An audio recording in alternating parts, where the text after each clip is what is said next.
What's up, y'all? Serrano786 here for another Diablo full video. Today we're going to be talking about the Malignant stones, or the hearts, the Malignant Hearts as they're called. On top of the patch notes releasing today, I was looking at Diablo's website, and they actually released more information about the Malignant Hearts. They're going to be talking about the different types of Malignant Hearts, which we're going to go through, and then they actually list all of the 32 Malignant Hearts. So this is going to be huge for theory crafting. I think this is what's really going to help me decide what I want to do. I just wanted to quickly go over this picture. So these are going to be the different Malignant Hearts that are going to drop throughout the world during Season 1 season of the Malignant. You have Vicious Hearts, which are offensive power. They drop from vicious Malignant monsters or crafted via Corman's Wagon. There's Brutal Hearts, defensive powers, drop from brutal Malignants monsters, or you craft them with Corman. Devious Hearts, they're utility, devious Malignant monsters, or you craft with Corman. And then Wrathful Hearts, which are superpowers. Not really sure what that is, but I'm sure we'll find out here shortly. Those drop from Wrathful Malignant monsters, or you craft those at Corman's Wagon. Now, on top of you having to have specific socket for each of these hearts, you're also going to be able to craft these. So I do want to just quickly briefly go through this part. Creating and salvaging Malignant Hearts. As you encounter more menacing malignant creatures, so too will the strength of their Malignant Hearts grow. Any heart that you don't wish to keep can be salvaged at Corman's Wagon for Ichor, or of a corresponding color. Ichor is a resource that allows for the creation and upgrade of Malignant Hearts, and can also be harvested from lesser Malignant monsters. Salvaging each vicious, brutal, or devious heart will provide 5 to 15 Ichor, with Wrathful Hearts providing 2 to 5 Ichor of all heart types. Creating a random heart of a specific type costs 35 Ichor of the 2 primary colored hearts. For example, if you wanted to craft a vicious heart, you would need 35 brutal and 35 devious. If you wanted to craft a vicious heart, you would need 35 brutal and 35 devious in return, and you will receive a random vicious heart that scales to the level of your character. The random heart you will create will always either be for your specific class or class agnostic. So if you wanted to make a vicious, you would need 35 of these, 35 of these. If you wanted to make one of these, 35, 35, one of these, 35, 35. And it's random which one you get, scales to your level, which is awesome. And then each of the 32 Malignant Hearts packs a punch with the bonuses that provide you wielding that very core of rot-infused husk you've slain across Sanctuary, essential to bringing about safety.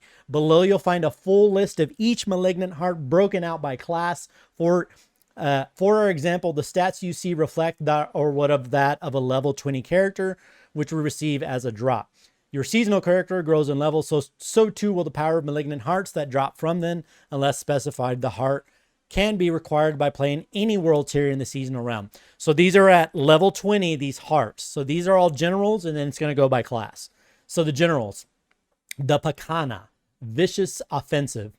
Critical strikes electrically charge the enemy for 0.7 to 2.5 seconds, causing lightning to arc between them and any other charged enemies, dealing 68 to 136 lightning damage. The Dark Dance, vicious offensive world tier 3. Every 5 seconds while above 60% life. Core skills cost 68 to 51 life instead of your primary resource. Skills that consume life deal 10 to 20% increased damage. Tempting Fate, vicious offensive world tier 3. You gain 40 to 60% critical strike damage, but your non-critical strikes deal 20 to 15% less damage. That's going to be nuts for Lightning Shred, I think. The Lionheart, brutal defensive. You gain 10% barrier generation. You heal 3 to 5 life per second while you have an active barrier. Revenge, brutal defensive world tier 3. 10 to 20% of incoming damage is instead suppressed. When you use a defensive subterfuge or macabre skill, all suppressed damage is amplified by 250% and explodes, dealing 1360 to 2040 fire damage to nearby enemies. Oh, interesting. Prudent Heart, brutal defensive world tier 3. You become immune for 2 to 4 seconds after you lose more than 20% life in a single hit. This effect can only occur once every 110 seconds. That'd be good for hardcore. Determination, devious utility. Resource draining effects are 40 to 50% less effective. In addition, gain 3 to 8% increased resource generation. Retaliation, devious utility world tier 3. Deal 510 to 680 fire damage to surrounding enemies whenever a crowd control effect is removed from you. The calculated devious utility world tier 3. After spending 150 to 200 of your primary resource, your next attack stuns enemies hit for 2 seconds. The Malignant Pack, Wrathful Super. So this is our first super. Cycle through Malignant bonus every 20 kills. Vicious, gain 20% attack speed. Devious, core and basic skills have a 20% chance to fully restore your primary resource. Brutal, every 21 seconds, gain a barrier absorbing 85 to 102. So supers are just how they're supposed to sound. They're supposed to be really like powerful Malignant Hearts. Creeping Death, Wrathful Super. Your damage over time effects are increased by 30 to 40% for each crowd control effect on the target. Unstoppable monsters and staggered bosses instead take 110 to 130% increased damage from your damage over time effects. Cool. Dot builds are going to go up in value, everybody. Those are going to be huge once you get that super. Holy crap. So if you can work it in where you do a bunch of crowd control, you get a 30 to 40% bonus for each of those. Damn. That is going to be bonkers. Maybe that Incinerate build for my Sorcerer might actually be, might be nice. All right. The Barber, Wrathful Superworld Tier 3. Ooh. Critical strikes and all subsequent damage within 2 to 4 seconds is absorbed by your target. Then the absorbed damage erupts onto surrounding enemies. Stored damage is increased by 10% per second. Damn. So as soon as you critical strike something at the maximum 4 seconds, and you can increase by that by 40%, you can just have that all build up and then they blow up. That is going to be bonkers. Damn. All right, Barbarian. These are all specific to the classes. Focused raids, vicious offensive. After spending 100 to 60 fury within 2 seconds, your next non-basic skill critical strike chance is increased 20 to 30%. Resurgent life, brutal defensive. While below 40 to 60% life, you receive 50 to 60% more healing from all sources. Punishing speed, devious utility, punishing speed, devious utility. Your skills have a 20 to 30% chance to knock down all enemies for 1.25 seconds when that skill's attack speed is higher than 35 to 20%. Oh, that's interesting. Ignoring pain. This is a Wrathful Super World Tier 4. Incoming damage has a 5 to 15% chance to be ignored and instead healing you for 17 to 68%. Dang. That's fucking crazy for defensive. Holy crap. Druid, the Moon Rage. Ooh, vicious offensive. Kills have a 5% chance to summon a wolf companion to your side for 20 to 30 seconds. Companion builds. In addition, gain +3 to wolves. So a wolf, I was actually talking about that, about making a wolf build, because there's certain aspects and legendaries that increase the amount of wolves tier and then also give them special abilities. A wolf build would be fucking sick. The Agitated Winds, brutal defensive. When 8 to 13 close enemies automatically cast Cyclone Armor. This cannot occur more than once every 10 to 20 seconds. That means there has to be a lot of enemies around. An Inexorable Force, devious utility. Up to 30 to 50 distant enemies are pulled toward you while you have an ultimate skill active. Up to 30 to 50. Oh, so while you have your ultimate active, you just pull mobs towards you up to 30 to 50%, or up to 30 or 50 distant enemies. So once it hits that threshold, does it reset? Up to 30 to 50%, not 50%. Up to 30 to 50 distant enemies are pulled towards you while you have an ultimate skill. Curious how that works. The Unconstrained Beast, Wrathful Super World Tier 4. When you are hit with a stun, freeze, or knockdown effect, there's a 40 to 60% chance to automatically activate Grizzly Rage for 3 seconds.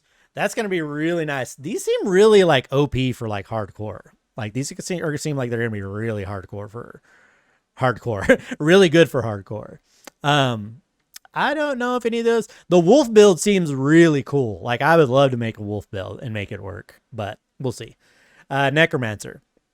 The Sacrilegious. It's a vicious offensive. Walking near a corpse automatically activates an equipped corpse skill every second, dealing 40 to 30% reduced damage. Huh. That sounds cool. So just something that's going to happen passively. The Decrepit Ore. It's a brutal defensive. When at least 5 enemies are near you, gain an ore that automatically curses surrounding enemies with Decrepify for 5 to 15 seconds. Dang, on the high end, that's crazy. Frozen Terror, Devious Utility, Lucky Hit. Up to 10 to 20% chance of inflicting fear for 2.5 seconds. Feared enemies are chilled for 20% every second. Nice. So that means you would have the chance to freeze them then? I guess it depends on how fast that chill builds. I don't know how that works. The Great Feast, Wrathful Super World Tier 4. Each minion drains 1 to 2 essence per second, but deals 50 to 75% increased damage. With no minions, this bonus applies to you and drains 5 essence per second. Holy crap. That seems nuts. That seems like the craziest super so far. That definitely, because this one's, you have to be hit, right? And it's a chance, right? This one, same thing. It's a chance to, and even the 2 supers here, this one is just a flat a buff. This one is a flat buff too. But the Barbarian and the Druid are a chance to, whereas the Necromancer is just, it's just you get this ability. Maybe Necro play for seasonal, maybe? All right, Rogue. Cluster Munitions, Vicious Offensive, Lucky Hit. You have a 20% chance to launch 3 stun grenades that deal 26 to 32% physical damage and stun enemies for 0.5 seconds. Trickery, Brutal Defensive. When you use a subterfuge skill, leave behind an unstable shadow decoy trap that taunts enemies. The shadow decoy trap will explode after 6 seconds, dealing 680 to 1020 damage. Cannot occur more than once every 5 seconds. You remember that dash shadow clone build that I was talking about? Just make like a shadow clone build. That would go really well with that, actually. So every time so just have a bunch of subterfuge skills, or have like 2 of them that you use. That could be fun. The Clip Shot, Devious Utility, Lucky Hit. Up to 20 to 40% chance for your cutthroat skills to slow by 40% for 3 seconds, and your marksman skills to knock back enemies. That's a lucky hit shot, so The Vile Apothecary, Wrathful Super World Tier 4. Your attacks have a 5 to 15% chance to apply all imbuement effects at 40 to 50% normal potency. That's pretty sick. I had really thought it'd be really cool to make like an imbuement build where you have all the imbuments, right? Because if you buff these up, even though you'd get a 40 to 50% normal potency, if you buff those all up, you could offset that, and I'd still think you'd get a plus on that. Maybe. It says your attack. So if I'm using a skill like Barrage, does that mean for each of those arrows it has a chance to do that? Would be interesting. We'll see. And then Sorcerer. Tal Rasha, Vicious Offensive. For each unique element you deal damage with, you deal 7 to 12% increased damage for 3 to 6 seconds. That's pretty cool. Spellbreaking, Brutal Defensive. After taking elemental damage, gain 20 to 40% resistance to that element for 5 seconds. Well, if resistances were actually good, that might be nice. Spite, Devious Utility. When you're afflicted with a crowd control effect, there's a 20-40% chance that the same enemy and enemies around you are afflicted with the same effect for 3 seconds. That's super cool. That'd be fun in PvP. Omnipower, Wrathful Super World Tier 4. Core skills that launch a projectile consume all of your mana. For every 45 to 35 extra mana consumed, you launch an additional projectile, and the damage is increased 3 to 5%. Core skills that launch a projectile consume all of your mana. That seems not good, right? Because whenever you use a core skill that launches a projectile, you consume all your mana. So you're just tapping into your mana the whole time. And then that means potentially you only get 3 potentially on your mana, 3 extra projectiles that deal increased 3 to 5%. So that seems terrible. Am I not thinking that seems really bad? Am I looking at that right? Developers note, caged hearts cannot be traded between players because we want hearts to feel like an achievement for slaying challenging malignant monsters. However, jewelry containing malignant toxins can be traded to ensure there are multiple sources for joy with malignant toxins that can correspond with the caged hearts players have earned. Seasonal character stuff. Yeah. All right. Well, that's going to do it for me. I hope you enjoyed this video. If you're new to the channel, you know what to do. Hit that like, subscribe button. Hope you have a good rest of your day. And as always, stay spicy out there. Later.